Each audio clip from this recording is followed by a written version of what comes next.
Hello बच्चों, आज हम समांतर रेखाएं और कोण के बारे में जानेंगे।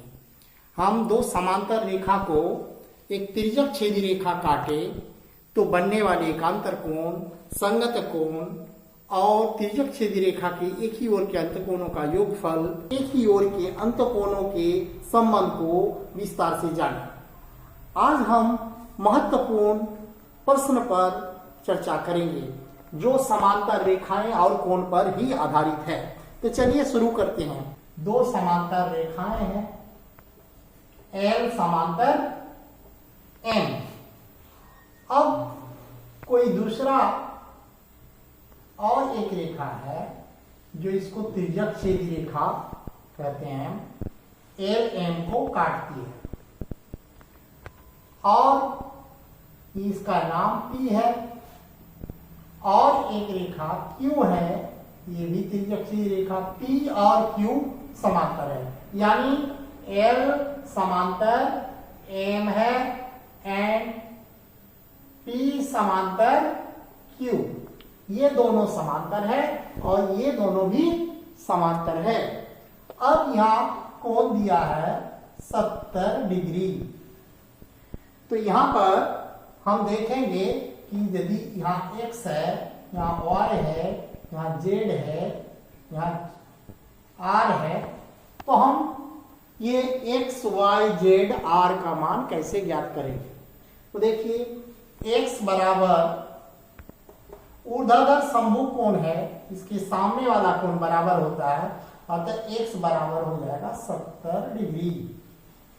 अब चूंकि ये दोनों रेखा समानांतर है और ये दोनों भी समानांतर है, तो समांतर रेखा होने के कारण तिर्यक छेदी रेखा के एक ही ओर के अंतकोणों का योगफल 180 डिग्री होगा, यानी x जोड़ y 180 डिग्री होगा। तो y जोड़ x बराबर 180 डिग्री तिर्यक छेदी रेखा के एक ही ओर के अंतकोण। या हम ऐसे बोल सकते हैं y जोड़ x का मान 70 डिग्री है तो बराबर 180 डिग्री।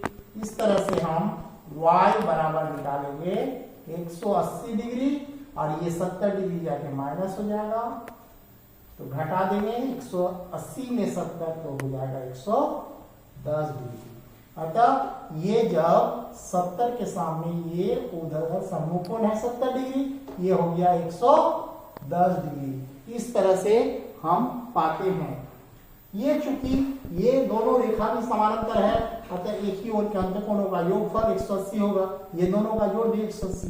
तो इस तरह से ये आमने सामने का कोण बराबर हो जाएगा। ये एक समांतर चतुर्भुज के रूप में है और समांतर चतुर्भुज के आमने सामने का कोण भी बराबर होता, ये हम लोग आगे की कक्षा में पढ़ेंगे।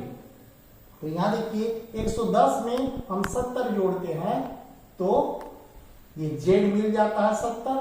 इसी तरह ये 70 के साथ 110 जोड़ने पर ये 180 होता है, अतः ये आमने सामने का कोण बराबर होगा चूंकि दोनों रेखाएं समानांतर है। और हम इस गुण के बारे में आगे चर्चा करेंगे कि समांतर चतुर्भुज के आमने सामने का कोण बराबर होता है। तो ये समांतर रेखाओं से आधारित एक प्रश्न है और एक क्वेश्चन पर हम आगे चर्चा करेंगे। अगला एक टॉपिक पर चर्चा करेंगे। मान लीजिए एक त्रिभुज है, इस प्रकार के त्रिभुज है। इस त्रिभुज का नाम मान लीजिए ए बी सी है।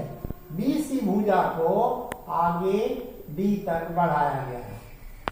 अब हम यहां देखेंगे कि कोण ये और ये त्रिभुज के तीन कोण हैं। इसका नाम हम अलग अलग रख सकते हैं। मान लीजिए इसका नाम 1 है, इसका नाम 2 है, इसका नाम 3 है। ये बाहर में बने कोण, बाह्य कोण, इसका नाम हम 4 रख देते हैं।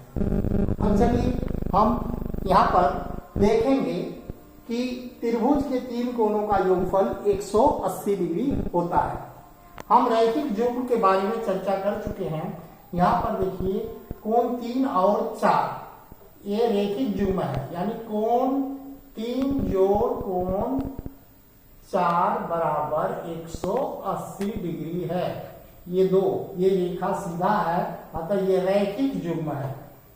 इसे रैखिक युग्म का कोण कहते हैं। इसलिए 3 और 4 का जोड़ 180 है।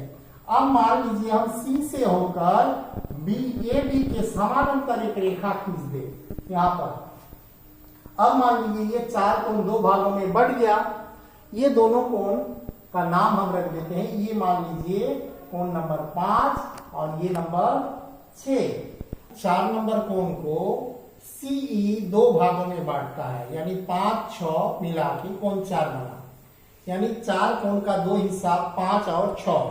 अतः हम इसको लिख सकते हैं या कोण 3 प्लस 4 के बदले में 5 और 6, कोण 5 जोड़ कोण 6 बराबर 180 डिग्री।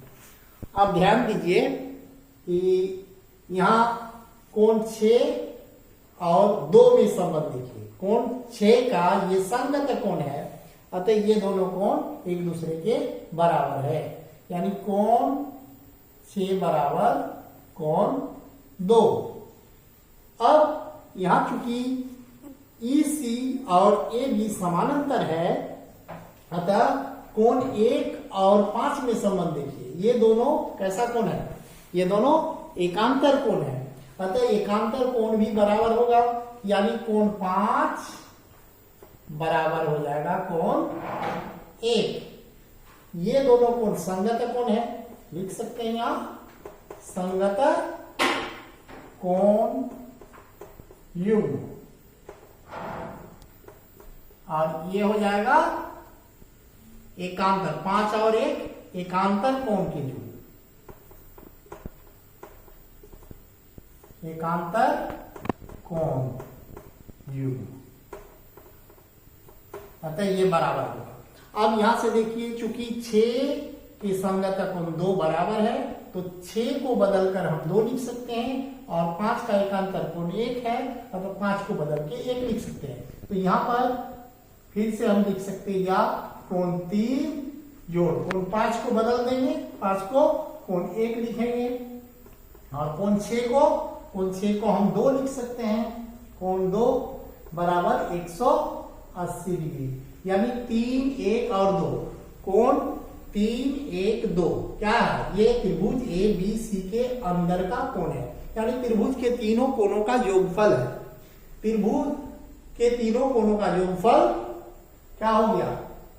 1 2 3, यानी तीनों कोणों का योगफल कितना आया? 180 डिग्री। अतः हम सिद्ध कर सकते हैं कि किसी त्रिभुज के 3 कोणों का योगफल 180 डिग्री ही होता है। तो ये एक महत्वपूर्ण प्रमेय है जो समांतर रेखा से आधारित है।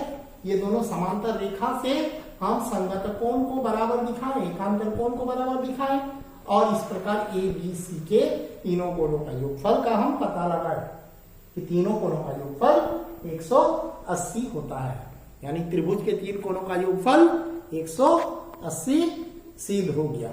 धन्यवाद। आगे की चर्चा में हम लोग और महत्वपूर्ण विषय पर चर्चा करेंगे।